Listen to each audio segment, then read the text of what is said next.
Alright, Apple iPads and Android tablets. अब इन दोनों ही tablet के बीच में ना लोगों को काफी ज्यादा कंफ्यूजन होती है कि कौन सा टैबलेट किस पर्पस के लिए ज्यादा बेटर है। क्योंकि अगर आप एंड्रॉइड की तरफ देखोगे तो वो ज्यादा ओपन है अपने यूजर्स के लिए, but iPad creativity and productivity पर ज्यादा फोकस करता है। एंड मोस्टली लोग इन दोनों ही टैबलेट को ना सेम लेवल पे कंपेयर करने की कोशिश करते हैं, बट द ट्रुथ इज ये दोनों ही मशीन बहुत अलग अलग पर्पसेस को सॉल्व करती हैं। एंड आज के इस वीडियो में मैं आपको इन्हीं डिफरेंसेस के बारे में बताऊंगा कि कैसे ये सेम सेगमेंट में होने के बावजूद भी ये दोनों मशीन एक दूसरे से कितना डिफरेंस रखती हैं। एंड अगर इंडियन मेंटालिटी के अकॉर्डिंग देखें तो लॉन्ग टर्म में कौन सी टैबलेट आपको ज्यादा वैल्यू दे सकती है। तो अगर आपके दिमाग में भी सेम कंफ्यूजन है देन डोंट वरी, इस वीडियो के बाद आपके सारे कंफ्यूजन दूर होने वाले हैं। बट उससे पहले चैनल पे नए हो तो प्लीज सब्सक्राइब कर देना, वीडियो अच्छी लगे तो लाइक कर देना। ये वीडियो किसी स्पेसिफिक टैब को हेट के लिए नहीं है, जस्ट इन्फॉर्मेशन पर्पस है ताकि आप अपना डिसीजन इजीली ले सको। फटाफट से स्टार्ट करते हैं। देखो, सबसे पहले मैं बात करना चाहूंगा ऐप इंस्टॉलेशन एंड उनकी ऑप्टिमाइजेशन के बारे में। एंड ये वाला फैक्टर ना एक मेन फैक्टर है इन दोनों टैबलेट्स के डिफरेंस का।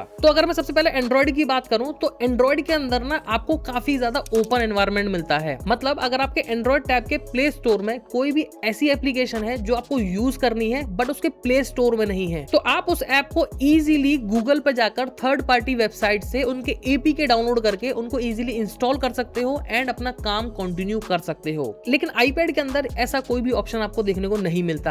आपको आईपैड में वही ऐप इंस्टॉल करनी पड़ेंगी जो स्पेसिफिकली आईपैड के ऐप स्टोर में मौजूद है। मतलब किसी स्पेसिफिक ऐप को आप अपने आईपैड में यूज करना चाहते हो और आपके आईपैड के ऐप स्टोर में वो ऐप नहीं है, या तो आपको उसका ऑल्टरनेटिव सर्च करना पड़ेगा, बट आप उस एप्लीकेशन को गूगल से जाके डाउनलोड करके अपने आईपैड के अंदर इंस्टॉल नहीं कर सकते। और ऐसा इसलिए होता है क्योंकि आईपैड के अंदर ना एक्सटर्नल ऐप इंस्टॉलर का कोई भी ऑप्शन आपको देखने को नहीं मिलता, जैसे कि एंड्रॉइड टैबलेट्स के अंदर होता है। एंड इस चीज का सबसे बड़ा रीजन है ऐप डेवलपमेंट एंड ऑप्टिमाइजेशन का। मतलब एंड्रॉइड के ऊपर जितनी भी ऐप डेवलप होती हैं वो एक स्पेसिफिक वर्जन के ऊपर होती हैं, ना कि किसी स्पेसिफिक टैबलेट के हार्डवेयर के ऊपर, जिसको हम आम भाषा में जेनरिक ऐप डेवलपमेंट भी बोलते हैं। तो एंड्रॉइड के अंदर जितनी भी एपीकेस डेवलप्ड होती हैं वो जेनरिक डेवलपमेंट होती हैं, क्योंकि कोई भी एप्लीकेशन को जब भी आप डाउनलोड करते हो तो उसकी रिक्वायरमेंट्स में स्पेसिफिक एंड्रॉइड वर्जन होता है, ना कि किसी स्पेसिफिक हार्डवेयर रिक्वायर्ड होता है। एंड यही एक सिंगल रीजन है कि एंड्रॉइड एप्लीकेशंस के अंदर आपको ज्यादा लैग, जिटर या फिर कभी कभी ऐप क्रैशेस के इशू भी देखने को मिलते हैं। And even Android app development के टाइम पर बहुत सारी एप्लीकेशंस के अंदर ना आपको एडवर्टाइजमेंट के लिंक भी देखने को मिलते हैं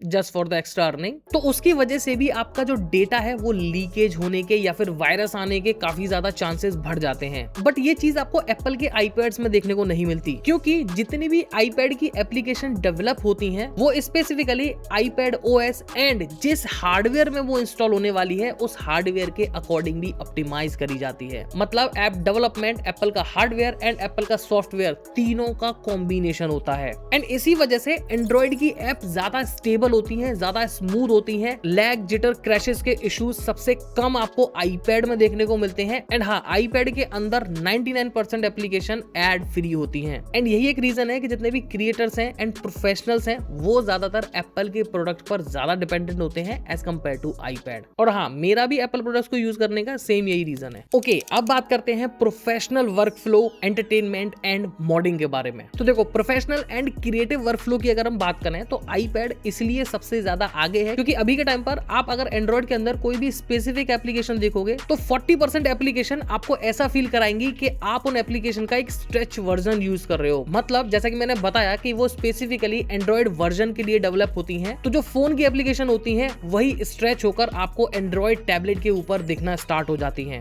जो कि मेरे हिसाब से काफी ज्यादा एनोइंग लगता है। लेकिन आईपैड के अंदर जितनी भी एप्लीकेशन आपको मिलेंगी वो मोस्टली उसकी स्क्रीन के हिसाब से ऑप्टिमाइज होती हैं। मतलब आईपैड के केस में आपको बहुत कम ऐसा फील होगा कि छोटी स्क्रीन की ऐप को स्ट्रेच आउट करके बड़ी स्क्रीन पर दिखाया जा रहा है। और इसी वजह से video editing, photo editing and जितनी भी pro level graphic designing app है वो आपको एप्पल के अंदर ज्यादा बेटर देखने को मिलती हैं, ज्यादा स्टेबल देखने को मिलती हैं। एंड अभी के टाइम पर एंड्रॉइड के अंदर वो ऑप्शन दूर दूर तक आपको देखने को नहीं मिलते। हाँ, कुछ ऑप्शन एंड्रॉइड में ज्यादा बेटर है, कुछ ऑप्शन आईपैड के अंदर ज्यादा बेटर है। लेकिन अगर आप एंटरटेनमेंट पर्पज से देखोगे तो एंड्रॉइड टैबलेट आज के टाइम पर भी आईपैड को पीछे छोड़ देता है, क्योंकि एंड्रॉइड टैबलेट के अंदर ना आपको कम बजट में हाई रिफ्रेश रेट वाली डिस्प्ले भी मिलती है, जो कि गेमिंग के टाइम पर आपको काफी ज्यादा हेल्प करती है। एंड जैसा कि मैंने बताया कि कोई भी गेम अगर आपको स्पेसिफिकली प्ले स्टोर में नहीं मिलता तो एंड्रॉइड के अंदर आपको APK प्लस OBB के ऑप्शंस भी मिल जाते हैं। You know what I mean, जो एंड्रॉइड यूजर्स हैं। एंड एंड्रॉइड के अंदर ना एक चीज आपको काफी ज्यादा अच्छी मिल जाती है, वो है मॉडिंग। मतलब कोई भी स्पेसिफिक ऐप आपकी रिक्वायरमेंट के अकॉर्डिंग वर्क नहीं कर रही है एंड्रॉइड टैबलेट में, तो आप उस एप्लीकेशन का मॉड वर्जन या फिर एंड्रॉइड डेवलपमेंट में जाकर भी उसको मॉड कर सकते हो एंड अपने अकॉर्डिंग उसको यूज कर सकते हो। एंड यहाँ तक कि आप उस स्पेसिफिक एप्लीकेशंस के जो सोर्स फाइल्स होते हैं उनको भी एडिट कर सकते हो, उनके अंदर जितने भी सेव फाइल्स हैं उनको चेंज कर सकते हो अपने अकॉर्डिंग, उसमें कोई भी अदर फाइल को सेव भी कर सकते हो। लेकिन आईपैड के अंदर आपको ऐसा कोई भी ऑप्शन नहीं मिलता, क्योंकि आईपैड के फाइल मैनेजर में आप सिर्फ copy paste create and documents को वॉच कर सकते हो, किसी भी स्पेसिफिक एप्लीकेशन के सोर्स फाइल में कोई भी चेंज आप नहीं कर सकते। तो हाँ, ये भी कह सकते हैं कि एंड्रॉइड टैबलेट के अंदर आपको ज्यादा आजादी मिलती है। ओके, अब बात करते हैं long term usage, OS update and custom ROM ads के बारे में, क्योंकि ऑब्वियसली इंडियन कंज्यूमर जितने भी टैबलेट्स खरीदते हैं वो एटलीस्ट 4-5 साल के लिए तो खरीदते हैं एंड उसके लिए OS अपडेट सबसे ज्यादा इंपॉर्टेंट है। तो देखो, लॉन्गर OS अपडेट की अगर मैं बात करूं तो आईपैड के अंदर रेगुलरली आपको सारे अपडेट्स, मतलब सिक्योरिटी अपडेट्स होते हैं या फिर जो बग्स फिक्सिंग अपडेट्स होते हैं, वो सारे अपडेट्स एंड इवन जितने भी मेजर अपडेट्स होते हैं वो ज्यादा लंबे टाइम के लिए मिलते हैं as compare to Android tablet. हाँ, एंड्रॉइड टैबलेट्स के अंदर भी आपको 4-5 साल 6 साल तक अपडेट मिलते हैं, बट वो स्पेसिफिकली ज्यादा कॉस्ट वाले टैबलेट्स के ऊपर अप्लाई होते हैं। मतलब जैसे सैमसंग की अल्ट्रा टैब या फिर जो हाई कॉस्ट रखते हैं सिर्फ उन एंड्रॉइड टैबलेट्स को मिलते हैं। एंड जैसा कि मैंने एक गैप के बारे में आपको बताया था कि जितनी भी एंड्रॉइड एप्लीकेशन है वो वर्जन बेस्ड डेवलपमेंट होती है, तो लॉन्ग टर्म यूसेज में जितनी भी ऐप डेवलपमेंट होती है वो एंड्रॉइड वर्जन के हिसाब से होती है। एंड बजट एंड्रॉइड टैबलेट्स के अंदर आपको 2 से 3 साल का OS अपडेट मिलता है, बट उसके बाद में जितनी भी ऐप डेवलपमेंट है वो लेटेस्ट OS के अकॉर्डिंग होना स्टार्ट हो जाती है एंड वहीं से आपका जो एंड्रॉइड टैबलेट है वो स्लो होना स्टार्ट हो जाता है। एंड अगर लॉन्ग टर्म यूसेज की बात चली रही है तो देखो, डेटा की सिक्योरिटी भी सबसे ज्यादा इंपॉर्टेंट रोल निभाती है एंड एप्पल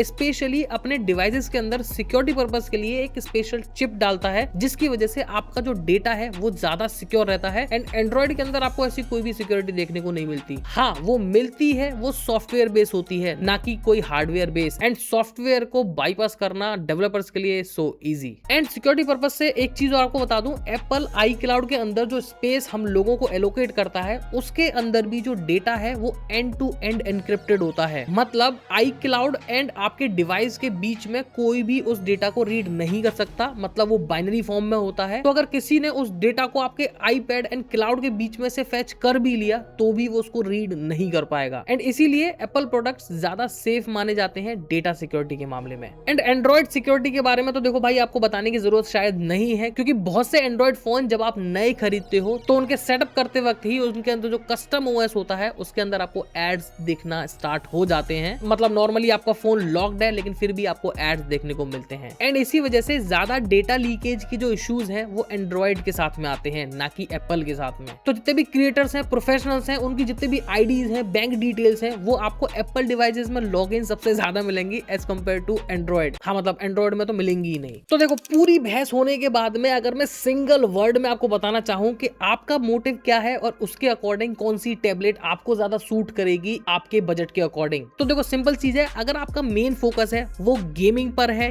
यूट्यूब, नेटफ्लिक्स या फिर मूवी देखना है, या फिर कस्टमाइजेशन एंड मॉड के ऑप्शंस ज्यादा चाहिए, तो आप सिंपली एंड्रॉइड टैबलेट की तरफ जाओ। क्योंकि एंड्रॉइड के अंदर आपको ज्यादा बेटर डिस्प्ले, मतलब सुपर एमोलेड डिस्प्ले, ज्यादा हर्ट्ज वाली डिस्प्ले, जो कि आपको एंटरटेनमेंट और गेमिंग में ज्यादा वैल्यू दे पाएगी एज कम्पेयर टू आईपैड। लेकिन अगर आप सीरियस क्रिएटर हो, मतलब आपका जो फोकस है वो ज्यादा टाइम पास के ऊपर नहीं है, वो सिंपली क्रिएटिविटी, प्रोफेशनल, जैसे कि आप वीडियो एडिटिंग करना चाहते हो, फोटो एडिटिंग करना चाहते हो या कोडिंग करना चाहते हो, तो सिंपल आपके लिए आईपैड ज्यादा बेटर है as compare to Android tablet. क्योंकि जैसे कि मैंने बताया, आईपैड के अंदर आपको स्टेबिलिटी ज्यादा बेटर मिलेगी, ज्यादा बेटर सिक्योरिटी मिलेगी, एंड जितने भी प्रोफेशनल क्रिएटिव ऑप्शंस हैं वो आपको आईपैड के अंदर ज्यादा बेटर मिलेंगे as compare to Android tablet.